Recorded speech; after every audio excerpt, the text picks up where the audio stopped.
Hello friends, मागील काही लेक्चर्समध्ये आपण कॉम्प्लेक्स नंबर या टॉपिकचे ऑब्जेक्टिव्ह क्वेश्चन्स बघितलेले, बरोबर ना? आता त्या ऑब्जेक्टिव्ह क्वेश्चन्समध्ये जे काही क्वेश्चन्स आपण बघितलेले आहेत ते सगळे क्वेश्चन्स बाळांनो जेडब्ल्यू मेन्ससाठी विचारलेले आहेत, बरोबर? किंवा त्या लेवलचे क्वेश्चन्स आपण बघितलेले आहेत, बरोबर? आणि त्यावेळेस तुम्हाला मी होमवर्कला पण काही एक्झाम्पल्स दिलेले. तर लक्षात ठेवा, जेडब्ल्यू मेन्ससाठी कॉम्प्लेक्स नंबरचं काही जे पॉइंट्स आहेत, एक्स्ट्राचे पॉइंट्स आहेत जे सीबीएसई एनसीईआरटीच्या सिलेबसमध्ये पण नाही आहेत किंवा आपल्या स्टेट बोर्डच्या सिलेबसमध्ये पण नाही आहेत. ते काही पॉइंट्स आहेत, ते पॉइंट्स आज आपण आता काय करणार आहोत, डिस्कस करणार आहोत. लक्षात घ्या, आता पॉइंट्स म्हणजे काय फार मोठे पॉइंट्स नाही आहेत, लक्षात घ्या. तर त्यामध्ये काही फॉर्म्युले आहेत, काही रिझल्ट्स आहेत, त्याचा यूज करून आपल्याला एक्झाम्पल सॉल्व्ह करायचे आहेत, बरोबर? तर आता ते कोणते पॉइंट्स आहेत, तर ते पॉइंटची सुरुवात होते that is geometry of complex number, बरोबर ना? आता तुम्हाला आठवतं का बघा, जॉमेट्रीमध्ये तुम्ही बरेच म्हणजे ट्रायंगल, सर्कल वगैरे जॉमेट्रिकल फिगर्स आणि त्याची रिलेटेड प्रॉपर्टीज तुम्ही बघितल्या, बरोबर ना? तर लक्षात घ्या, त्याबरोबर तुम्ही कोऑर्डिनेट जॉमेट्री हा सुद्धा एक पॉइंट बघितलाय, बरोबर? आणि त्या कोऑर्डिनेट जॉमेट्रीमध्ये तुम्ही काय काय बघितलं बघा. जर तुम्हाला प्लेन मधले 2 पॉइंट्स दिलेले असतील तर त्या 2 पॉइंट मधले डिस्टन्स फॉर्म्युला तुम्हाला माहित आहे, बरोबर? जर समजा 2 पेक्षा अधिक समजा 3 पॉइंट्स असतील तर त्या 3 पॉइंट्स मधला मिडल जो पॉइंट आहे तो त्या इतर 2 पॉइंट्सना जर m/n मध्ये डिवाइड करत असेल तर तुम्ही त्याचं इंटरनल डिव्हिजन, जर एक्सटर्नल डिवाइड करत असेल तर एक्सटर्नल डिव्हिजनचा फॉर्म्युला बघितलाय. जर तो पॉइंट मिड पॉइंट असेल तर तुम्ही मिड पॉइंटचा पण फॉर्म्युला बघितलाय, बरोबर? आणि त्याचबरोबर दिलेले ते 3 पॉइंट्स कोलिनियर आहेत का नाही हे पण तुम्ही सांगू शकताय युजिंग द स्लोप्स, बरोबर? आता हे जे काही कन्सेप्ट तुम्ही बघितलेला आहात, सेम कन्सेप्ट तुम्हाला इथं पण बघायचे, लक्षात घ्या. म्हणजे जॉमेट्री ऑफ कॉम्प्लेक्स नंबर मध्ये आपण जो पहिला कन्सेप्ट बघणार आहोत that is a distance formula. म्हणजे पहिला जो कन्सेप्ट आहे तो आहे डिस्टन्स फॉर्म्युला. Distance formula. आता काय बघा हा डिस्टन्स फॉर्म्युला, इथं तुम्हाला प्लेन मध्ये जर आपण विचार केला तर तिथं काय असणार आहेत, ax1y1 आणि bx2y2 हे 2 पॉइंट्स तुम्हाला दिलेले आहेत. तर बाळांनो इथं काय असणार आहे बघा, z1 आणि z2 हे काय आहेत, these are the 2 given complex numbers, बरोबर? आता हे 2 कॉम्प्लेक्स नंबर्स आहेत. लक्षात ठेवा, z1 z2 हे कॉम्प्लेक्स नंबर्स आहेत म्हणजे त्यांच्यामध्ये रिअल पार्ट पण आला आणि इमॅजिनरी पार्ट पण आला, लक्षात घ्या, बरोबर ना? तर z1 z2 these 2 are the complex number, then distance between that 2 complex number is given by the formula modulus z1 minus z2, बरोबर ना? म्हणजे मॉड्युलस मध्ये काय करतोय आपण, z1 minus z2. म्हणजेच इथं तुम्हाला काय करायचं आहे बघा, त्या 2 कॉम्प्लेक्स नंबरचा डिफरन्स घ्यायचा आहे. आता तुम्हाला माहित आहे 2 कॉम्प्लेक्स नंबरचा डिफरन्स घेताना आपण काय करतोय, what is the procedure?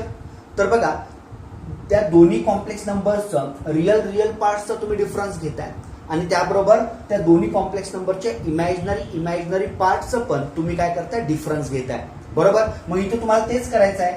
z1 z2 हे कोणतेही 2 कॉम्प्लेक्स नंबर्स दिलेले असतील तर तुम्ही काय करायचं, take the difference of that 2 complex number and after that take its modulus, बरोबर ना? म्हणजे त्यात आलेला जो काय कॉम्प्लेक्स नंबर असणार आहे त्या कॉम्प्लेक्स नंबरचा तुम्हाला काय घ्यायचा आहे, मॉड्युलस घ्यायचा आहे.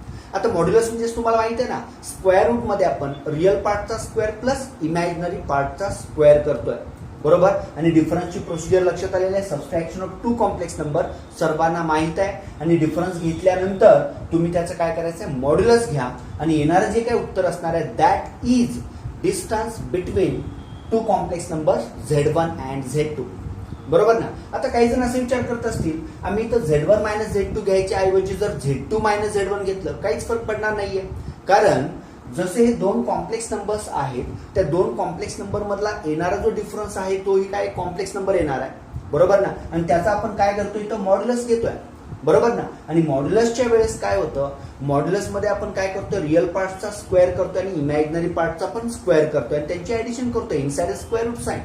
आणि जेव्हा तुम्ही स्क्वेअर कराल, निगेटिव्ह जर नंबर आला असेल तर त्याचा स्क्वेअर परत काय येणार आहे, पॉझिटिव्ह.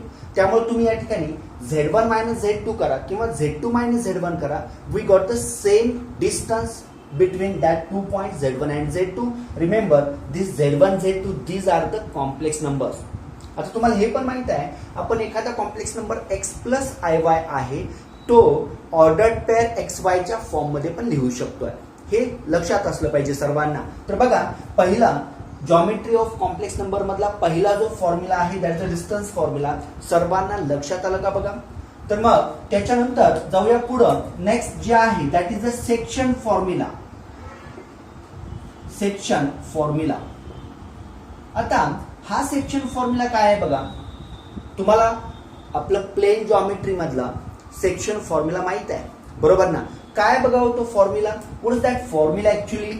समजा ax1y1 bx2y2 these are the end points of segment AB आणि pxy this is the point which divides segment AB internally in the ratio m:n. बरोबर ना, इंटरनली म्हणतो मी, लक्षात घ्या. जर pxy या AB या सेगमेंटला इंटरनली m:n मध्ये डिव्हाइड करत असेल तर इंटरनल डिव्हिजनचा फॉर्म्युला सर्वांना माहित आहे. pxy इज इक्वल्स टू काय येतं बघा, that is mx2 plus nx1 आणि डिवाइड बाय किती येतं m प्लस n. समजा हे डिव्हिजन एक्सटर्नल असेल तर इथं काय होतं, प्लसच्या जागी फक्त काय येणार आहे मायनस, बरोबर. आणि त्याबरोबर हा झाला एक्स कोऑर्डिनेट. त्याच्यानंतर काय येतं my2 plus ny1 divided by किती m प्लस n. आणि जर हे डिव्हिजन एक्सटर्नल असेल तर इथं सुद्धा काय येतं मायनस. तर बघा, हे दोन फॉर्म्युले माहिती आहेत का. आपण प्लेन मधले हे फॉर्म्युले आहेत, लक्षात घ्या. इंटरनल डिव्हिजन म्हणतोय त्याबरोबर एक्सटर्नल डिव्हिजनचं पण आपण इथं फॉर्म्युला बघितला. आणि जर हा pxy त्या AB या सेगमेंटचा मिड पॉइंट असेल तर फॉर्म्युला काय येतो, मिड पॉइंट याचा अर्थ काय होतो, m आणि n सेम आहे, बरोबर ना. मग इथं काय येतं x2 plus x1 divide by 2 आणि y2 plus y1 divide by 2. आणि सेम असेच फॉर्म्युले तुम्हाला कॉम्प्लेक्स नंबर्सच्या बाबतीत पण यूज करायचे आहेत, लक्षात घ्या. इंटरनल डिव्हिजन असेल तर तुम्ही त्या ठिकाणी ऍडिशन आहे, एक्सटर्नल डिव्हिजन असेल तर त्या ठिकाणी सबट्रॅक्शन आहे, बरोबर. आणि मिड पॉइंट असेल तर सेम असाच फॉर्म्युला आहे. तर काय फॉर्म्युला तो बघूया. सेक्शन फॉर्म्युला त्यातला जो पहिला फॉर्म्युला आपल्याला इथं डिफाईन करायचा आहे that is a internal division, बरोबर ना. आता काय इंटरनल डिव्हिजन आहे बघा. फर्स्ट फॉर्म्युला मी या ठिकाणी लिहितोय बघा. az1 bz2 forms a segment AB आणि pz this is a point lies on that line AB where A is a म्हणजे हा पॉइंट आहे, बी हा पॉइंट आहे, त्याचे कोऑर्डिनेट्स म्हणजे एनी कॉम्प्लेक्स नंबर म्हणा ना तुम्ही, z1 z2 these are two complex numbers, बरोबर. आणि pz हा एक थर्ड कॉम्प्लेक्स नंबर आहे, थर्ड पॉइंट आहे तो. आणि हा pz जो आहे p ऑफ z तो या AB ला समजा m:n मध्ये डिवाइड करत असेल, बरोबर.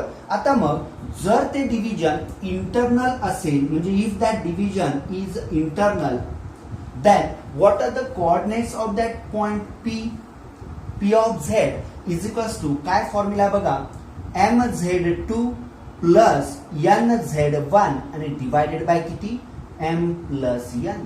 लक्षात घ्या, म्हणजे तो जर इंटरनल डिवाइड करत असेल p ऑफ z हा पॉइंट a ऑफ z1 आणि b ऑफ z2 या पॉइंटना जोडणाऱ्या लाईन सेगमेंटला जर इंटरनली m:n मध्ये डिवाइड करत असेल तर बाळांनो त्या p ऑफ z चे कोऑर्डिनेट्स काय असणार आहेत. What are the coordinates, mz2 plus nz1 divide by m plus n. आता तिथे तुम्ही z2 हा कॉम्प्लेक्स नंबर असणार आहे x प्लस iy च्या फॉर्म मध्ये. z2 म्हणजे z2 आणि z1 हे दोन्ही complex numbers x plus iy a plus ib च्या फॉर्म मध्ये असणार आहेत. m ने मल्टिप्लाय करा, n ने मल्टिप्लाय करा. त्याच्यानंतर तुम्हाला माहिती आहे दोन कॉम्प्लेक्स नंबरचं ऍडिशन करताना आपण काय करतोय, रिअल कॉम्प्लेक्स नंबरचे ऍडिशन करतोय आणि इमॅजिनरी कॉम्प्लेक्स म्हणजे इमॅजिनरी पार्टचे आपण काय करतोय ऍडिशन करतोय, बरोबर ना. म्हणजे रिअल पार्ट आणि इमॅजिनरी पार्टचे ऍडिशन करतोय. मग तीच प्रोसिजर तुम्हाला या ठिकाणी करायची आहे. तर बघा, इंटरनल डिव्हिजनचा हा फॉर्म्युला आहे p of z is equals to mz2 plus nz1 divide by m plus n, बरोबर. आता समजा हेच डिव्हिजन जर एक्सटर्नल असेल म्हणजेच काय, if this p of z divide line segment AB externally in the ratio m:n, then what are the coordinates of that point p of z. माहितीच तुम्हाला, जसं आपण पॉइंटसाठी करतोय, प्लेनमध्ये पॉइंट्स जे रिअल पॉइंट्स आहेत त्यासाठी करतोय. सेम प्रोसिजर तुम्हाला इथं कॉम्प्लेक्स साठी पण करायची आहे. तर बघा मग काय असणार आहेत पी ऑफ झेड चे coordinates mz2 minus nz1 divide bye किती हो m मायनस n. लक्षात घ्या, म्हणजेच काय इंटरनल डिव्हिजन असेल तर तेव्हा तुम्ही ऍडिशन केला, एक्सटर्नल आहे तेव्हा तुम्ही त्याचं काय करताय डिफरन्स घेताय, सबट्रॅक्शन करताय mz2 minus nz1 divide by m minus n. बरोबर. त्याबरोबर जर समजा पी ऑफ झेड हा त्या एबीचा मिड पॉइंट असेल, म्हणजेच काय मिड पॉइंट, बरोबर ना. आता जर पी ऑफ झेड त्या एबीचा मिड पॉइंट असेल तर सो सिंपल, मिड पॉइंट याचा अर्थ m आणि n कसे असणार आहेत, सेम असणार आहेत, इक्वल असणार आहेत. मग मी इथं काय करतोय बघा, याच फॉर्म्युल्यामध्ये समजा मी काय करतोय m is equals to n ठेवतोय ना, म्हणजे m च्या जागी n ठेवा किंवा n च्या जागी तुम्ही m ठेवू शकताय. समजा मी काय केलं, n च्या जागी m ठेवलं तर mz2 plus mz1 upon m plus m येणार आहे. म्हणजे काय होणार, m टेकिंग कॉमन, डिनॉमिनेटर मध्ये m प्लस m काय आला 2m आला आणि m ला m कॅन्सल होतोय.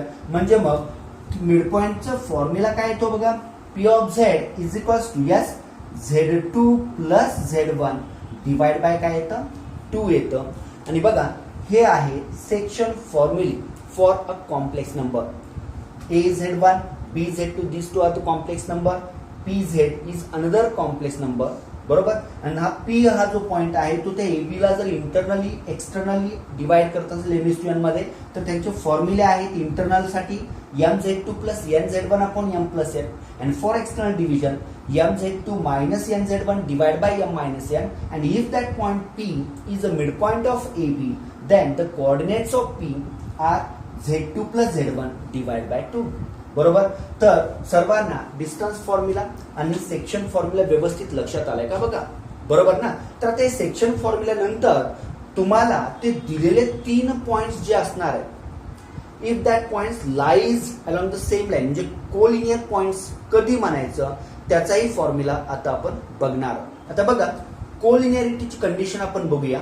म्हणजे z1 z2 आणि z3 हे तुम्हाला 3 कॉम्प्लेक्स नंबर्स दिलेले आहेत, बरोबर ना. 3 कॉम्प्लेक्स नंबर दिलेले आहेत आणि हे 3 कॉम्प्लेक्स नंबर कोलिनियर आहेत किंवा नाही हे कसं ठरवायचं बघा. तर बघा इथं आपण जेव्हा तुम्ही प्लेन मध्ये हे जाताय, प्लेन मध्ये तुम्ही डिटर्मिनंट हा म्हणजे 11वीला तुम्ही डिटर्मिनंट हा टॉपिक बघणार आहे. त्या डिटर्मिनंट मध्ये ऍप्लिकेशन्स ऑफ डिटर्मिनंट मध्ये एरिया ऑफ ट्रायंगलचा एक फॉर्म्युला आहे, बरोबर. सेम फॉर्म्युला तुम्हाला इथेही बघायचा, लक्षात घ्या. फक्त त्या ठिकाणी काय होतं, ax1y1 bx2y2 आणि cx3y3 these are the vertices of triangle ABC. then area of triangle half determinant x1 y1 1 x2 y2 1 आणि x3 y3 1, बरोबर ना. आणि जर त्या डिटर्मिनंटची व्हॅल्यू म्हणजे ते एरिया ऑफ ट्रायंगल जर 0 आला तर आपण काय म्हणतोय, दॅट 3 पॉइंट्स आर कोलिनियर. आता तसंच मग इथे तुम्हाला काय करायचं बघा, z1 z2 z3 हे 3 कॉम्प्लेक्स नंबर्स दिलेले असतील तर लक्षात घ्या या 3 कॉम्प्लेक्स नंबर्स किंवा हे जे पॉइंट्स आहेत ते आपण कोलिनियर कधी म्हणतोय बघा. तर त्यासाठी तुम्हाला एक डिटर्मिनंट या ठिकाणी काढायचा आहे. डिटर्मिनंट लक्षात घ्या, तुम्ही 10th मध्ये 2/2 चा डिटर्मिनंट बघितलेला आहे, बरोबर. आठवतं का बघा, 2/2 चा डिटर्मिनंट म्हणजेच काय, तुम्ही ए बी सी डी, बरोबर ना. जो हॉरिझॉन्टल नंबर्स आहेत त्याला तुम्ही रोज म्हणताय आणि जे व्हर्टिकल्स आहेत त्याला तुम्ही कॉलम्स म्हणताय, बरोबर ना. म्हणजे हा 2/2 चा डिटर्मिनंट झाला, म्हणजे याच्यामध्ये 2 रो आणि 2 कॉलम आहेत, बरोबर. आता याची जेव्हा तुम्ही व्हॅल्यू फाइंड आउट करताय तेव्हा कशी व्हॅल्यू फाइंड आउट करताय, product of main diagonal minus product of sub diagonal. म्हणजेच इथं काय येतं बघा, ए इंटू डी मायनस किती येतं, बी इंटू सी. आता याच पद्धतीने बाळांनो जर 3 रो आणि 3 कॉलम असतील तर त्याची व्हॅल्यू कशी फाइंड आउट करायची ते मी तुम्हाला सांगतोय.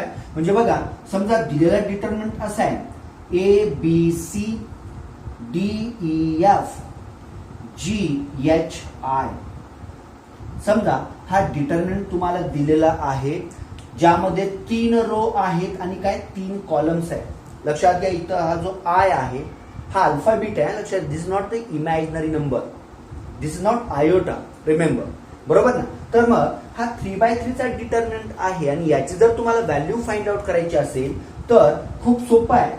याची व्हॅल्यू म्हणजे लक्षात ठेवा, कारण याचा यूज पण तुम्हाला इथं करावा लागणार आहे, कारण Z1 Z2 Z3 हे 3 कॉम्प्लेक्स नंबर कोलिनियरची कंडिशन आपल्याला बघायची असेल तर त्यासाठी तुम्हाला 3/3 च्या डिटर्मिनंटची व्हॅल्यू फाइंड आउट करता आली पाहिजे, बरोबर ना. तर कसं फाइंड आउट करायचं बघा, ABCDEFGH these are the given elements. तर मग याची व्हॅल्यू तुम्ही फाइंड आउट करण्यासाठी पहिला एलिमेंट ए घेतला, हा प्लस असेल प्लस घ्या, मायनस असेल मायनस घ्या, एचं जे साईन असेल ते साईन तुम्ही त्या ठिकाणी घ्यायचं. आणि ए घेतल्यानंतर काय करायचं बघा, ए ज्या कॉलम मध्ये आहे तो कॉलम आपल्याला ड्रॉप करायचा आहे आणि ए ज्या रो मध्ये आहे तो रो पण आपल्याला काय करायचा आहे, ड्रॉप करायचा आहे. लक्षात घ्या, ड्रॉप करायचं म्हणजेच काय, मी इथं काय करतोय, ए वरती एक उभं बोट ठेवतोय आणि म्हणजे कॉलम वरती ए ज्या कॉलम मध्ये आहे त्या कॉलम वरती मी उभं बोट ठेवतोय आणि ज्या रो मध्ये आहे त्या रो वरती पण मी काय करतोय, आडवं बोट ठेवतोय. मग राहिलेले जे इलेमेंट्स आहेत म्हणजे राहिलेले इलेमेंट्स कोणते आहेत, EFHI. तर हा काय झाला, मग 2/2 चा डिटर्मिनंट होतोय ना. मग ए तुम्ही ड्रॉप केला, राहिलं काय बघा, EFH आणि I. बरोबर, काय केलं बघा, ए घेतला, ए ज्या कॉलम मध्ये आणि ज्या रो मध्ये आहे तो कॉलम आणि रो मी या ठिकाणी ड्रॉप केला आणि तो ड्रॉप केल्यानंतर राहिलेला जो 2/2 चा डिटर्मिनंट आहे तो मी आहे तसा घेतला, बरोबर. ए चं साइन जे असेल ते तुम्ही त्या ठिकाणी घ्यायचं, बरोबर. नंतर मायनस आपण इथं काय घेतो बघा, बी. लक्षात घ्या, इथं काय करायचं तुम्हाला, बी आहे तसा ठेवा. समजा त्याचं साइन मायनस असेल तर मायनस मायनस या ठिकाणी प्लस होईल, बरोबर ना. म्हणजे मायनस बी, पुन्हा तेच करा, तो ज्या कॉलम मध्ये आहे तो कॉलम तुम्हाला ड्रॉप करायचा आहे आणि ज्या रो मध्ये आहे तो रो पण तुम्हाला ड्रॉप करायचा आहे, बरोबर ना. आणि मग राहिलेले एलिमेंट्स कोणते आहेत बघा, DFGI, बरोबर ना. ते एलिमेंट्स मी तर 2/2 च्या फॉर्म मध्ये लिहितोय, म्हणजे DF आणि काय तर GI. लक्षात आलं का बघा, बरोबर. काय केलं बघा, पहिला एलिमेंट आहे तसा तो कॉलम आणि रो ड्रॉप केला, EFHI लिहिलं. नंतर मायनस बी, लक्षात ठेवा, बी चं साइन जसं असेल तुम्ही या ठिकाणी ठेवा. समजा बी चं साइन म्हणजे बी हा कॉन्स्टंट जर निगेटिव्ह असेल तर मायनस मायनस ते प्लस होईल. जर समजा बी हा पॉझिटिव्ह असेल तर प्लस मायनस ते काय होणार आहे, मायनस होणार आहे. लक्षात येतं का बघा. आणि तो ज्या कॉलम मध्ये आहे तो कॉलम, ज्या रो मध्ये आहे तो रो ड्रॉप केला, राहिलं काय, DFGI, राहिलेलं ते तसंच ठेवलं त्या ठिकाणी. आता नंतर काय करायचं बघा, मग प्लस सी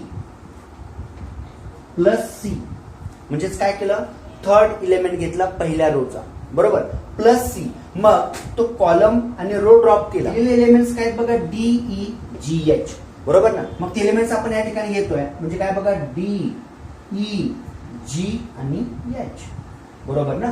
आणि मग ही झाली त्या 3/3 डिटर्मिनंटची व्हॅल्यू. लक्षात आलं का बघा. काय काय केलं मी परत एकदा एक्सप्लेन करतोय, कारण ही व्हॅल्यू खूप महत्वाची आहे. त्यावरचे एक्झाम्पल्स तुम्हाला इथं आपल्याला सॉल्व्ह करायचे आहेत. JEE मेन्सला पण त्या टाईपचे क्वेश्चन्स विचारलेले आहेत, लक्षात घ्या. तर काय करायचं, ABCDEFGHI हा तुम्हाला 3/3 चा डिटर्मिनंट दिलाय. तुम्ही 11वी मध्ये डिटर्मिनंट आणि कॉम्प्लेक्स म्हणजे डिटर्मिनंट अँड मॅट्रिक्स हा टॉपिक आहे. त्या टॉपिक मध्ये तुम्ही डिटर्मिनंटची डिटेल सगळी थेरी बघणार आहे, त्याच्या प्रॉपर्टीज पण तुम्ही बघणार आहे, त्यावरचे पण काही एक्झाम्पल्स बघणार आहे. लक्षात घ्या. तर इथं तुम्हाला ऍडव्हान्स मध्ये अगोदरच ते माहित असावं म्हणून ही व्हॅल्यू, कारण त्याचा use geometry of complex number मध्ये झालेला आहे, बरोबर. तर बघा मग व्हॅल्यू कशी फाइंड आउट केली. ए घेतला, तो ज्या कॉलम मध्ये आहे ज्या रो मध्ये आहे तो कॉलम रो मी ड्रॉप केला, EFHI राहिलं. नंतर मायनस बी एलिमेंट घेतला, तो ज्या कॉलम मध्ये ज्या रो मध्ये आहे तो कॉलम आणि रो ड्रॉप केला, DFGI घेतलं. नंतर प्लस सी घेतला, तो ज्या कॉलम मध्ये ज्या रो मध्ये आहे तो कॉलम रो ड्रॉप केला, DEGH त्या ठिकाणी घेतलेला आहे. आणि मग आता याच्या व्हॅल्यूज तुम्ही फाइंड आउट करू शकता ना. 2/2 चा डिटर्मिनंट आहे, मेन डायगोनल्सचा प्रोडक्ट मायनस सब डायगोनल्सचा प्रोडक्ट. तर मग काय येते बघा व्हॅल्यू, यस, ए मेन डायगोनल्सचा प्रोडक्ट मायनस सब डायगोनल्सचा प्रोडक्ट म्हणजेच काय तर EI minus HF, main diagonal minus sub diagonal.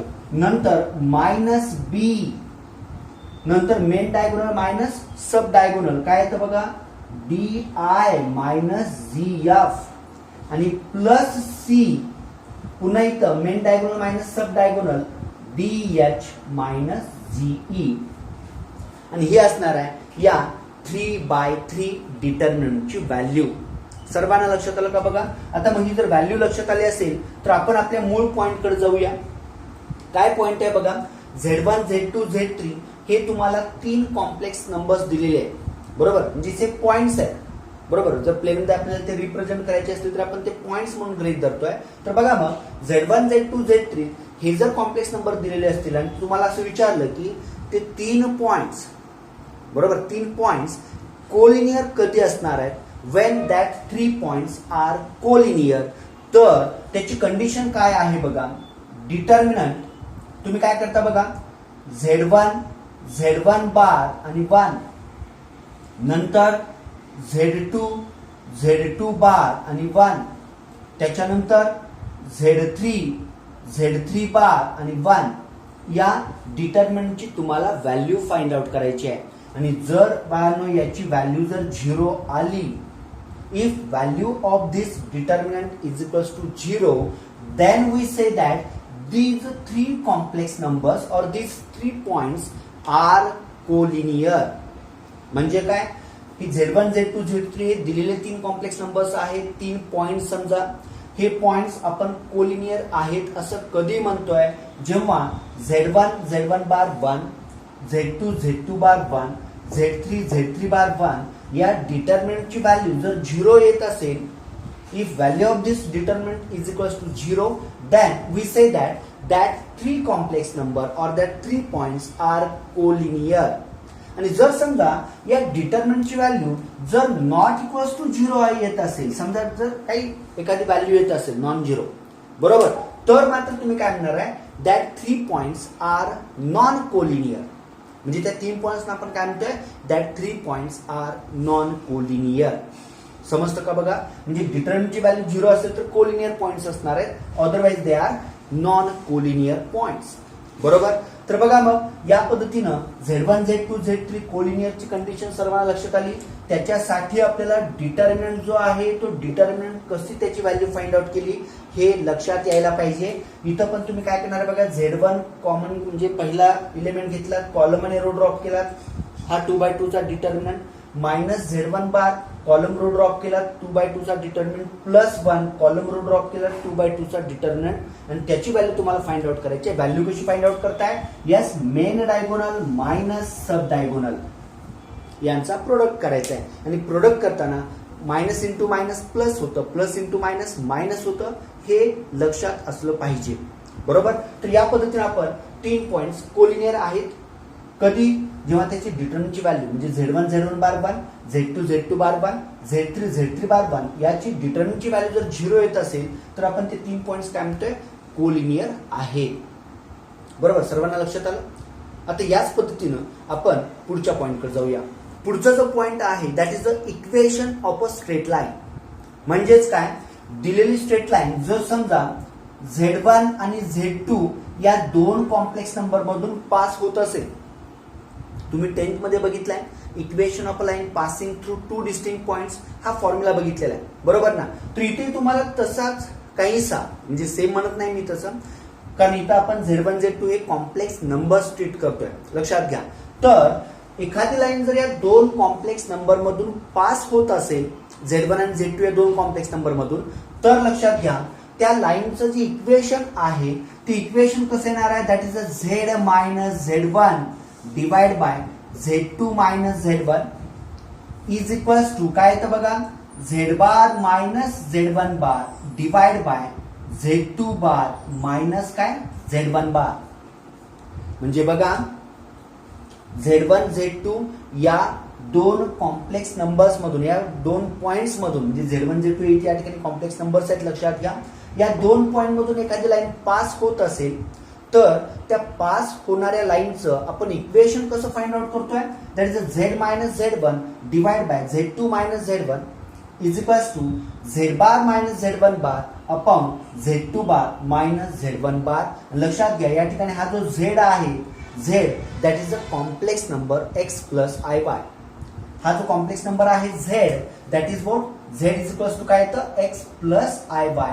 आणि मग इथं Z1 Z2 हे जे दिलेले आहेत these are the complex numbers बरोबर. हे तुम्हाला ते दिलेले पॉइंट्स असणार आहेत बरोबर. आता हे झालं equation of a straight line passing through Z1 Z2. आणि मग त्याबरोबर त्याच्यावरून आपण सांगू शकतो की बघा इथं तुम्हाला हे जे बार दिलेले आहे Z bar Z1 bar Z2 bar Z1 bar, remember this bar represents conjugate of that complex number. Conjugate म्हणजे तुम्हाला माहित आहे की आपण त्यात काय करतोय, इमॅजिनरी पार्टचं साईन चेंज करतोय. प्लस असेल तर मायनस घेतोय आणि मायनस असेल तर प्लस घेतोय, बरोबर ना. आणि बघा मग इथं तुम्ही त्या दोन कॉम्प्लेक्स नंबरचा डिफरन्स घेत आहे आणि न्यूमरेटर पण एक कॉम्प्लेक्स नंबर येणार आहे, डिनॉमिनेटर पण एक कॉम्प्लेक्स नंबर येणार आहे. दोन कॉम्प्लेक्स नंबरचं डिव्हिजन घेताना तुम्ही काय करताय, डिनॉमिनेटरच्या कॉन्जुगेटने मल्टिप्लाय डिवाइड करताय. इकडं पण सेम तसंच आहे, कॉन्जुगेट घ्या म्हणजेच इमॅजिनरी पार्टचं साईन चेंज करा, डिफरन्स घ्या. डिनॉमिनेटर मध्ये पण तेच आहे, इथंही न्यूमरेटर डिनॉमिनेटर हे कॉम्प्लेक्स नंबर्स आहेत त्यामुळे त्यांचा difference again a complex number. मग पुन्हा तुम्ही तर डिनॉमिनेटरच्या कॉन्जुगेटने मल्टिप्लाय डिवाइड करू शकताय. ही झाली आपली रेग्युलर मेथड. समजा असं नाही करायचं असेल तर you directly take a cross product. Direct तुम्ही काय करा, क्रॉस प्रोडक्ट घ्या आणि ते सिम्प्लिफाय करा. आणि जे काय सिम्प्लिफाय झाल्यानंतर जी इक्वेशन मिळणार आहे एक्स आणि वायच्या फॉर्म मध्ये, that is equation of a line which passing through these 2 points Z1 and Z2.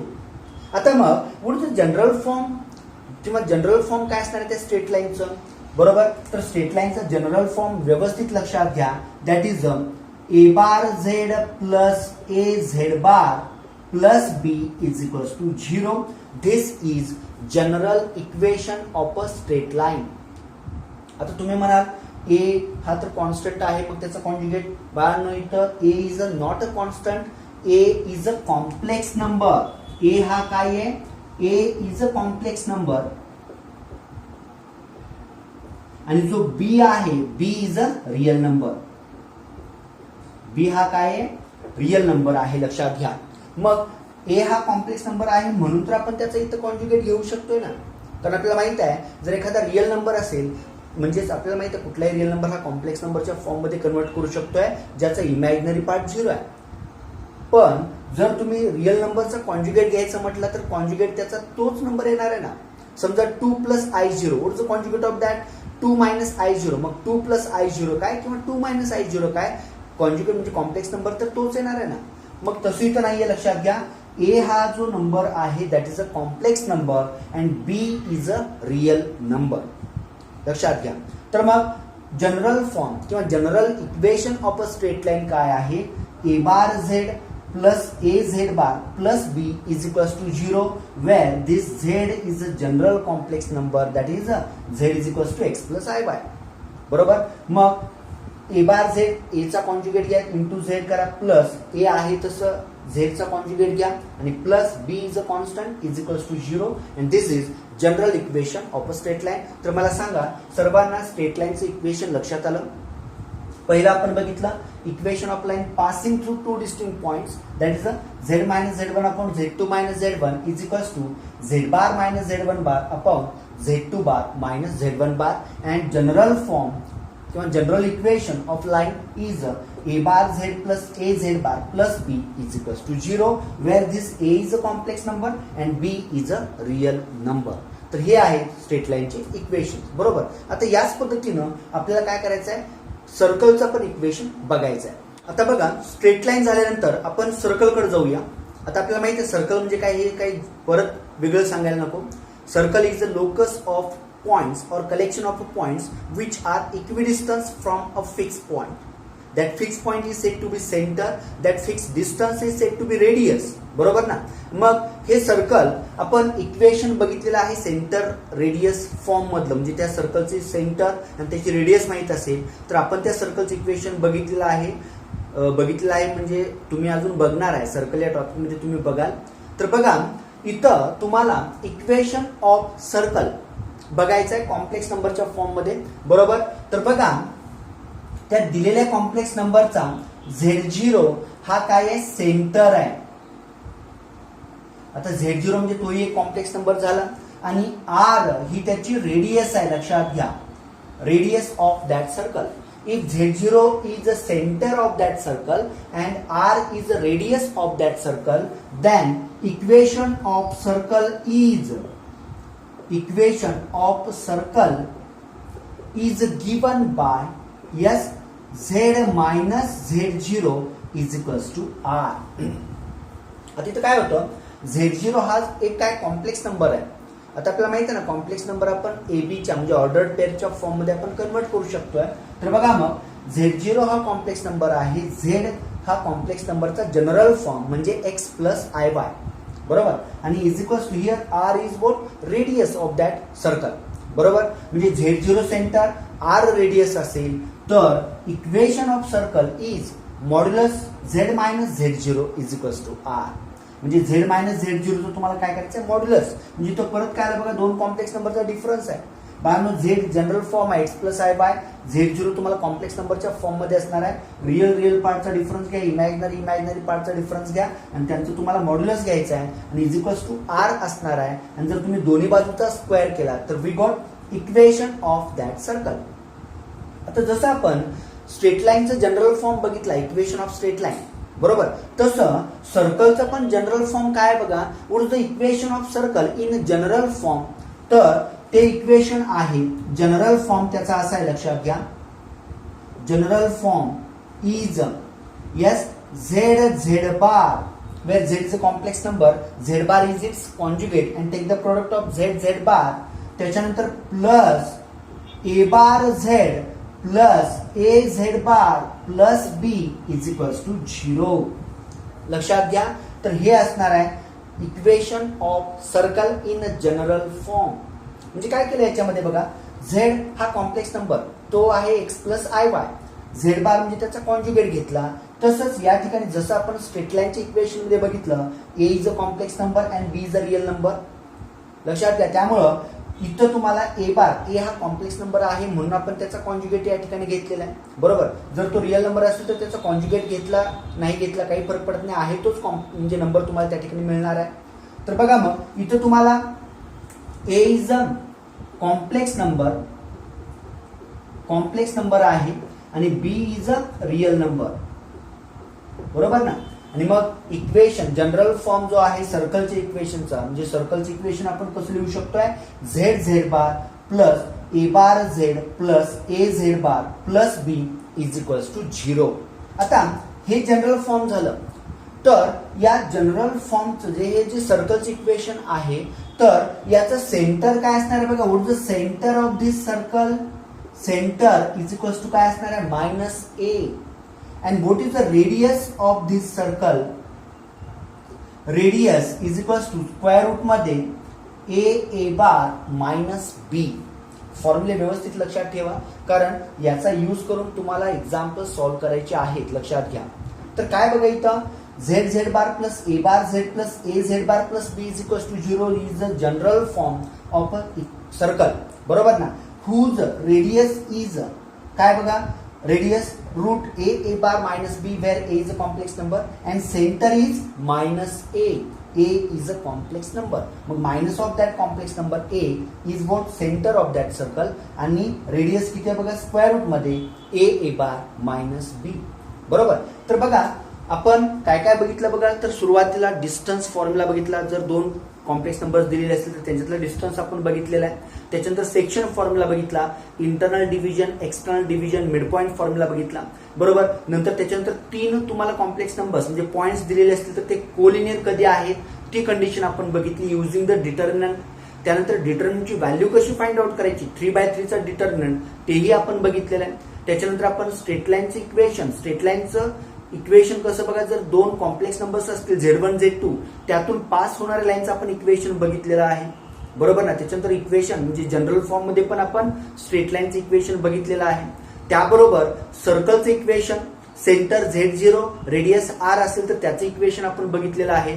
आणि त्या सर्कलचं जनरल फॉर्म म्हणजे जनरल इक्वेशन पण आपण इथं बघितलेलं आहे, z bar plus a bar Z plus A Z bar plus B is equals to 0 where a is a complex number, b is a real number, बरोबर. आणि त्याच्यानंतर हा जो जनरल फॉर्म आहे, या हे जे इक्वेशन ज्या सर्कलचं असणार आहे त्या सर्कलचा सेंटर काय असणार आहे, minus a and what is the radius square root मध्ये ए बार मायनस बी. लक्षात घ्या. आजच्या तासापुरता आपण इथंच थांबणार आहोत. नेक्स्ट लेक्चरला याच्या पुढच्या आणखी जॉमेट्रिकल फिगर्स आहेत, म्हणजे जे काही कन्सेप्ट आहेत, म्हणजे कोणते कोणते बघा, ज्यामध्ये तुम्ही इलिप्स बघणार आहे, हायपरबोला म्हणजे सर्कलच्या पुढचा तो पॉइंट आहे. 11वी मध्ये तुम्ही सर्कल अँड कोनिक्स हा टॉपिक बघणार आहे. तर लक्षात घ्या इथे तुम्ही सर्कल्स, त्याच्यानंतर इलिप्स, त्याच्यानंतर म्हणजे पॅराबोला तुम्ही बघणार आहे. आणि मग नंतर सगळ्यात शेवटी आपण ट्रायंगल आणि त्या ट्रायंगल्सच्या प्रॉपर्टीज, म्हणजे दिलेलं ट्रायंगल इक्विलॅटरल कधी, आयसोसेलेस कधी, राईट अँगल ट्रायंगल कधी, हे सगळे कन्सेप्ट आपण बघणार आहोत युझिंग कॉम्प्लेक्स नंबर. आणि हे सगळं कुठं बघणार आहोत आपण? जॉमेट्री ऑफ कॉम्प्लेक्स नंबर मध्ये. तर हे सगळं आपण नेक्स्ट लेक्चरला बघूया.